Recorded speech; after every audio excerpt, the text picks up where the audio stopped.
eu posso dizer que eu tive uma experiência específica, né, bem pessoal nesse final de semana, porque conforme a gente vai ouvindo e as coisas acontecem, a gente acaba aprendendo, né? A experiência é uma boa professora, né? Se a gente souber o que procurar, a gente vai aprender, vai examinar tudo e reter o que é bom. E interessante que o pastor Isaías, mesmo a gente sendo amigos de longa data e estando distantes, né, ainda há muita afinidade, muita semelhança na forma de pensar a respeito de algumas questões. Mas eu fiquei surpreso com a postura dele, porque aconteceu aquele problema lá na igreja dele, teve um princípio de incêndio, né? Ele falou sobre isso aqui, no dia dele vir para cá, e que coisa que poderia trazer uma chateação, né? Uma coisa que poderia trazer uma preocupação. E eu fiquei pensando a respeito disso, porque ele disse assim, olha, não tem problema, isso daí a gente vai conseguir superar. Às vezes as pessoas ficam tão preocupadas com algumas coisas, e na verdade, irmãos, para mim isso é uma grande preocupação, porque essa área do som, da tecnologia, eu gosto demais. Então, se acontece alguma coisa nessa área, eu fico assim, ih, rapaz, como é que nós vamos fazer? Eu já fico preocupado, né? Eu acredito da mesma forma com cada um dos irmãos, naquilo que você tem uma afinidade, você é mais atento, mais focado. Se alguma coisa está fora do lugar, se alguém está com uma roupa que não está combinando, por isso que eu não arrisco também tanto não, eu boto sempre uma cor parecida, preto e branco, ou claro, está tudo certo, pronto, vai dar sempre certo, irmãos. Mas se você olhou e viu alguém que não está combinando muito, você fala assim, ai meu olho, dói meu olho, né? Se alguma coisa está fora do lugar, quando a pessoa é instrumentista, é músico, né? E aí você vê aquela pessoa e fez a nota errada, ou desafinou ali. A gente tem uma tendência ao perfeccionismo. Eu tenho uma tendência ao perfeccionismo, porque eu sei algumas áreas em que eu sou bom, e eu tenho que ficar lutando contra aquilo. E aí é o exemplo do pastor Isaías, não, nós vamos resolver isso daqui, o foco principal é o foco principal. O foco principal não é ter uma mesa de som, o foco principal não é ter uma luz bonita, o foco principal... Só que a gente acaba sendo capturado por coisas que a gente gosta de fazer. E eu digo aos irmãos, esse negócio é muito complicado. E a gente precisa lutar contra aquilo que a gente gosta para fazer aquilo que a gente precisa fazer. E esse é o maior foco. Esse é o grande desafio, essa é a nossa maior luta, porque há um chamado em Deus para que a gente responda a Ele, não às nossas preferências. Muito embora as nossas preferências passem quando nós somos redimidos, quando nós somos restaurados, nosso coração vai sempre se voltar para Deus e se satisfazer a partir do que Ele quer para nós. Mas há uma luta em nós, para aquilo em que nós somos bons. E eu fico pensando que a gente lida com isso de uma forma muito natural no dia a dia e nem percebe. A gente vive de uma forma em que nossas qualidades, aquilo que a gente gosta, aquilo que a gente é bom, passa a ser a medida que a gente usa para medir os outros. Aquilo que a gente é bom, aquilo em que eu sou melhor, meu perfeccionismo é ativado, eu começo a usar como referência para o outro. Se você é bom na IBD, se você é bom na frequência da escola bíblica, você começa a observar, ei, fulano não vem na escola bíblica, outro também não vem, não são frequentes, não são comprometidos. Se você é o primeiro a chegar no trabalho, você começa a olhar as pessoas que chegam atrasado, e você fala assim, tá vendo? Olha aí, por isso que a empresa não vai para frente, porque eu sou o primeiro a chegar, fulano lá, olha a hora que chega assim, ó, assim não está dando não, vou ter que reclamar, não é isso? Se alguém não tem o mesmo empenho que você, não entrega o mesmo que você começa a medi-la por aquilo que você é bom. E isso aqui é um ponto complicado, porque é exatamente um ponto de iniciar conflitos, de começar a dar problema em casa. Às vezes a esposa é melhor do que o marido para cuidar das contas. Verdade. E aí quando o marido gasta demais, a mulher fala assim: tá vendo? Olha só isso aqui, essa. Mas o camarada é cabeça dura, não quer compartilhar com a mulher, não quer fazer da mulher a adjuntora dele, aí dá problema no casamento. Às vezes a gente inicia conflitos porque a gente tem preferências de acordo com coisas que a gente gosta. Eu gosto mais da cor tal, eu gosto mais da cor tal, ou eu gosto mais do sabor tal, eu gosto mais da data tal, e isso acaba criando conflitos porque nós queremos que as nossas preferências sejam o padrão para medir os outros. Agora preste atenção, há uma diferença muito grande quando nós nos tornamos cristãos e Jesus nos chama para ser exemplo, testemunhas, porque nós mudamos de vida, nós somos desafiados a viver de um jeito que desafia os outros.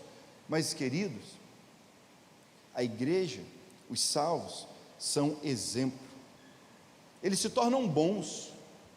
Você se torna bom na oração, você se torna bom na sua ética, você se torna bom na leitura da Bíblia, na compreensão da palavra, você se torna alguém que é referência no procedimento em muitas coisas. Mas uma coisa é você se tornar exemplo, e outra coisa, você ser o padrão para medir aqueles que estão ao seu redor. Percebe a diferença? Como é preciso crescer nessa medida em Deus, ao mesmo tempo em que o amor também cresce junto, para que a gente não imponha sobre os outros cargas a respeito de coisas que para nós são fáceis de vencer e não para o outro. Para mim, é fácil vencer a preguiça. Para mim, é fácil vencer a maledicência. Para mim, é fácil vencer a mentira. Mas talvez para outro não seja. E aqui há um grande desafio para cada um de nós, quando nós falamos de espiritualidade segundo o padrão de Deus, a espiritualidade saudável. Vamos ler Romanos capítulo 12. O que é que nós vamos aprender de novo nesse versículo aqui? Romanos 12, versículo 1. Veja o que diz: portanto, irmãos, peço pelas misericórdias de Deus, que ofereçam o corpo de vocês como sacrifício o quê? Vivo e agradável a Deus. Vamos repetir: vivo, santo e agradável a Deus. Este é o culto racional de vocês. Aqui está o ponto, o apóstolo Paulo, nós temos visto isso, que ele está convocando uma igreja que ele não conhece, a servir ao Deus que ele tem conhecido e conhecido muito bem. Então ele sabe que há um desafio para a igreja, para o corpo de Cristo, porque nós vamos aprendendo pela experiência, nós vamos aprendendo pelos desafios da vida. Não há aprendizado maior, queridos, do que aquele em que nós somos provados. Não há aprendizado maior do que aquele em que nós passamos por alguns testes. Muitas das vezes a gente faz um teste e é o quê? Reprovado. Mas o que significa perseverar? Eu vou tentar passar no teste outra vez. Eu vou me levantar e eu vou recomeçar e eu vou passar nesse teste outra vez. Mas o apóstolo Paulo sabe, não é tão simples, não é tão fácil, e é preciso haver uma dedicação.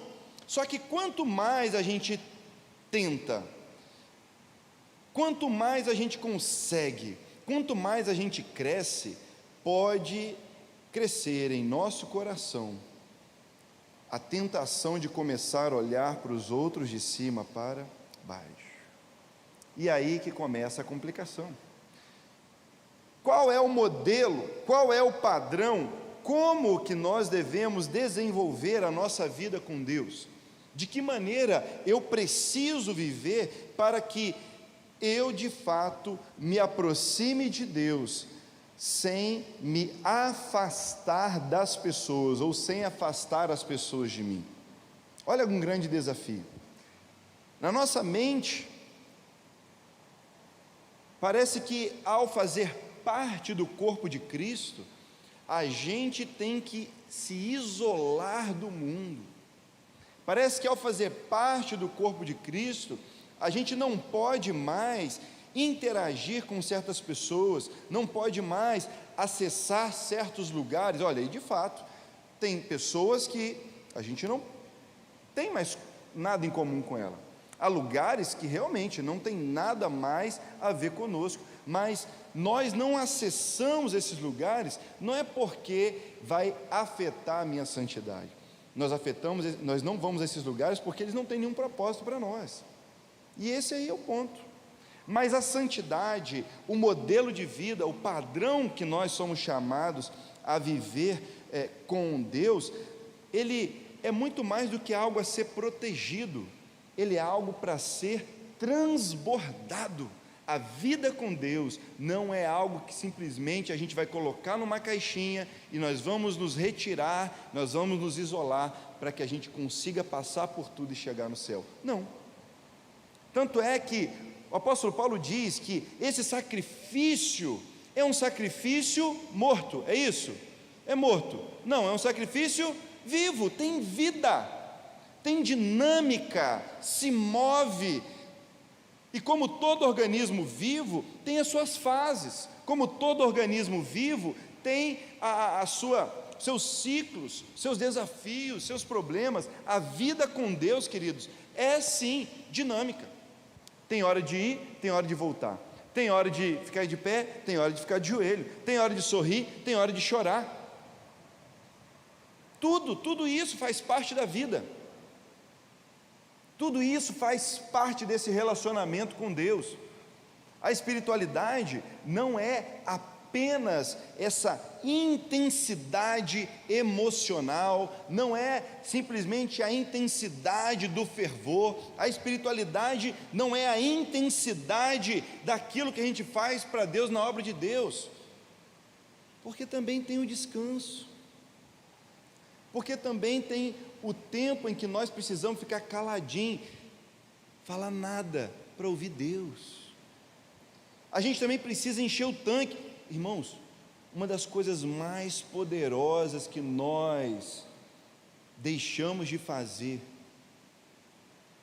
é a coisa mais fácil: ficar quieto e contemplar quem Deus é. Olhando, eu me lembro do meu avô preparando os sermões dele.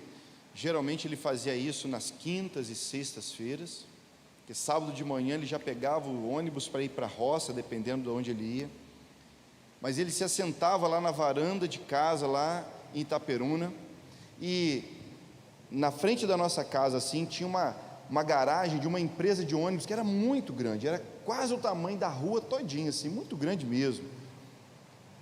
Mas lá embaixo tinha uma cadeia de montanhas assim, parece que eu estou vendo ela agora, que deu até saudade.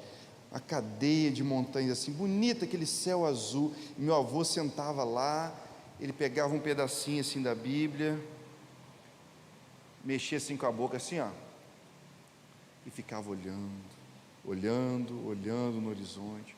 Por que esse tanto esse velho fica olhando nesse? O que tem lá? Não é? O que tem lá? Mas, irmãos, é o meditar, é o refletir. Às vezes a gente acha que servir a Deus é só o fazer, descansar, repousar. Porque o fazer parece que mostra mais que a gente é que faz algo para Deus e não Ele que faz através de nós. Entende a diferença?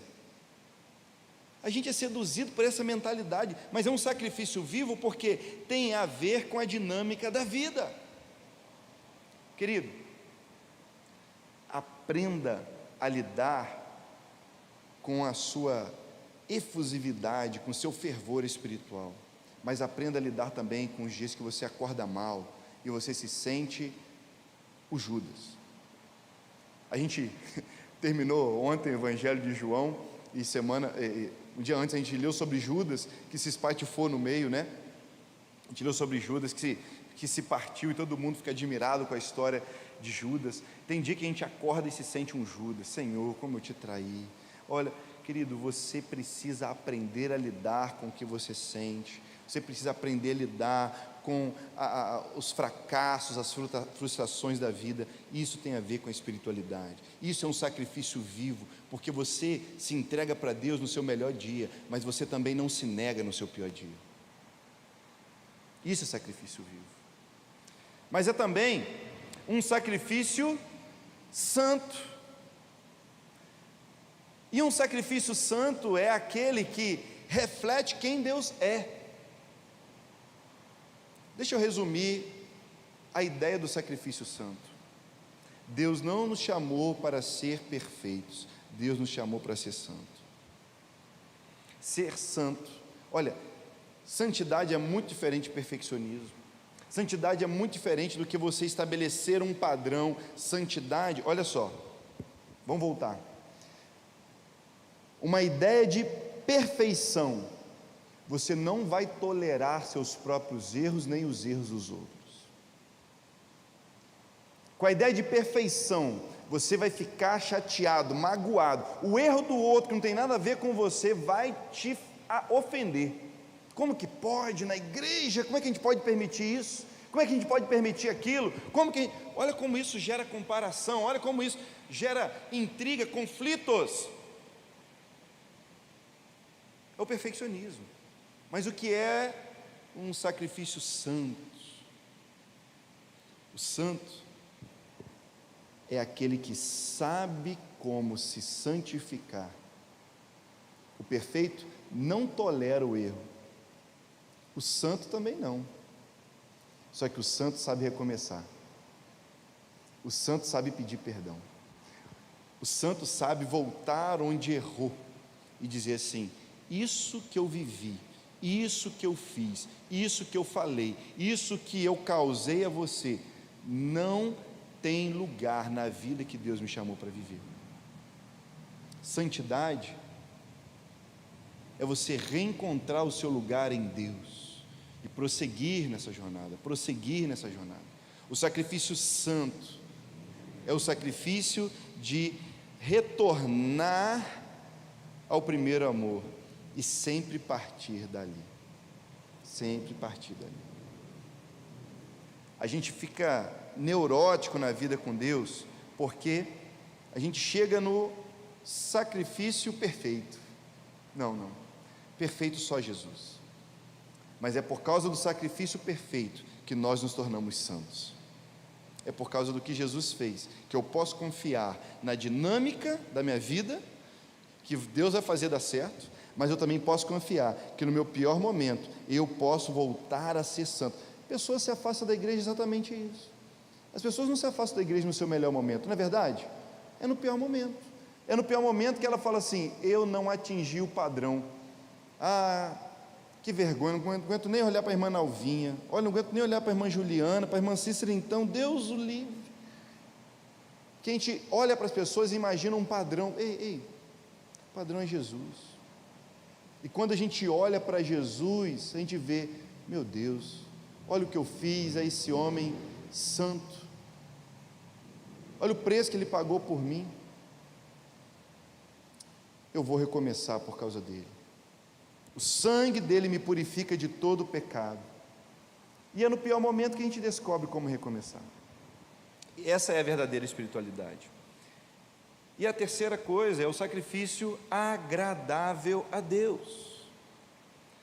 Aquilo que agrada a Deus. Olha, queridos, confesso a você que a minha tentação é entregar para Deus aquilo em que eu sou bom. Minha tentação é entregar para Deus aquilo em que eu sou realmente diferenciado. Eu sei, eu só não vou falar aqui para não parecer desumilde, mas eu sei nas coisas que eu sou bom. Isso não é orgulho, é simplesmente você saber.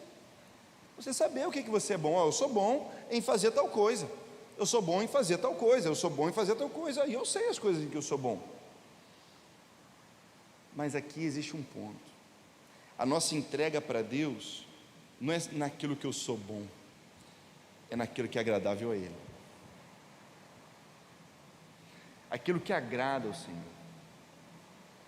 aquilo que traz ao coração do Pai satisfação pelo preço que Ele pagou por mim, por intermédio de Jesus Cristo. É claro que a gente nunca vai conseguir alcançar esse padrão, mas veja, quando a gente quer viver nesse nível, a gente acaba entregando a Deus o que Ele não pediu para a gente. A gente acaba se esforçando e desenvolvendo uma maneira de construir um baú de recompensas, para a gente dizer para Deus: Deus, olha o que eu fiz por você, olha tudo em que eu sou bom, olha, Senhor, eu consegui fazer essa campanha, olha, Senhor, eu consegui passar um ano, li a Bíblia toda 5 vezes, Senhor, olha aqui, eu não faltei um culto, Senhor, olha aqui, eu não falei uma mentirinha esse ano, olha aqui, Senhor. E aí, quando você apresenta esse baú para Ele, Ele vai mostrar para você: ah, é? Você fez isso tudo? Olha o que meu filho fez, ele morreu por você. E é por isso que o apóstolo Paulo disse: eu considero tudo como esterco, por causa da sublimidade de Jesus. O sacrifício agradável a Deus não é aquilo que me agrada, mas é aquilo que satisfaz a vontade de Deus. Sabe, isso é o que, de fato, pode causar um grande impacto onde nós estamos. Isso é o desafio da verdadeira espiritualidade, sabe? Deixa eu aplicar isso para você. Deus não te chamou para ser perfeito, Deus te chamou para ser santo. E nós, como igreja, você como parte dela, precisa assumir isso para você, porque há pessoas que não conseguem se estabilizar, porque a culpa a consome. Há pessoas que não conseguem lidar consigo mesmas, não vão conseguir lidar com os outros, exatamente porque tem uma cobrança muito alta em ser como fulano, como ciclano, como beltrano. Há um padrão elevado. Olha, Deus não te chamou para ser perfeito, Deus não te chamou para ser como A, B ou C, Deus te chamou para ser como Jesus, Deus te chamou para ser santo. Deus chamou para você para olhar a sua vida, não a partir de mim. Eu posso ser bom em um monte de coisa, mas se você passar um dia comigo lá em casa, você vai ver que não é tão tranquilo assim. Acho que você não precisa nem passar um dia comigo, às vezes você já vê aí: o pastor Davi tem um probleminha aí. Só de me ver, você já percebe que o negócio não... Você bate 2 minutos de conversa com ela, ela já vai falar: olha, realmente, é isso aí, isso aí, isso. O desafio não é ser igual a mim, sabe por quê? Ser igual a mim pode ser até fácil. O desafio não é ser como Jesus. Seu desafio é ser como Jesus.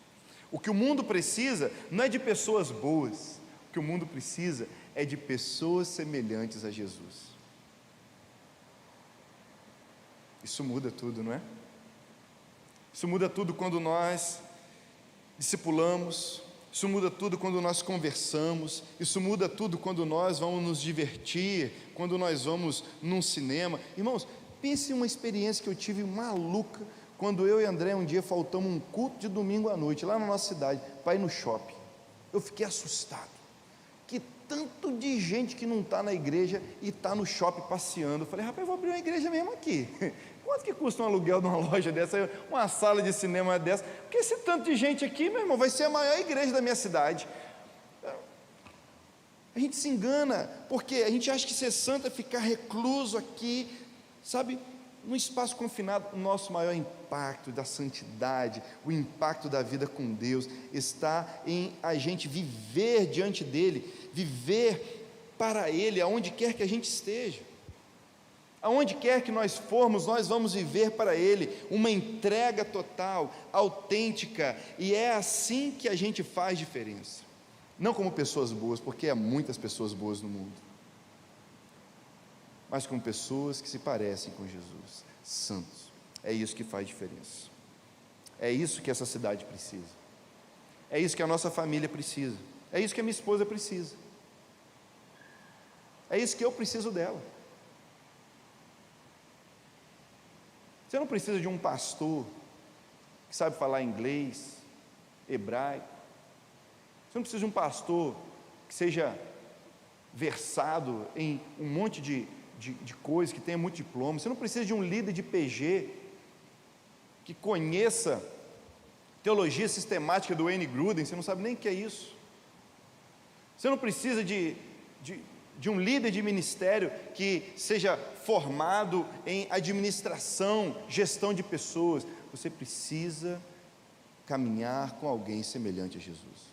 O que essa cidade precisa é de pessoas que se entreguem por completo, sacrifício vivo, santo e agradável a Deus. É esse o impacto que essa cidade precisa. Pessoas boas, tem várias, mas como Jesus, só a igreja pode ser, só você pode ser. Feche seus olhos aí, vamos pensar a respeito disso, vamos colocar diante de Deus. Comece a pensar agora a respeito do impacto que você vai causar sendo semelhante a Jesus.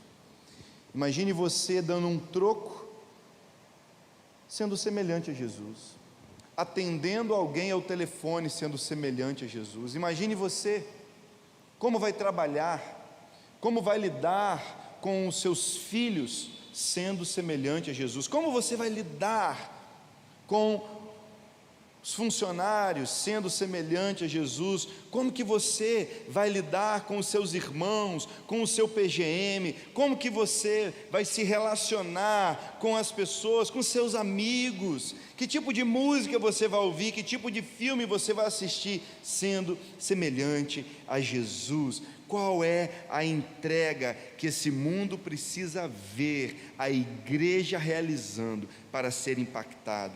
E a entrega é tomar a cruz, seguir a Jesus. Imagine esta igreja sendo elevada como uma cidade construída numa montanha alta, vista por todos, atraindo a todos. É isso que essa cidade precisa.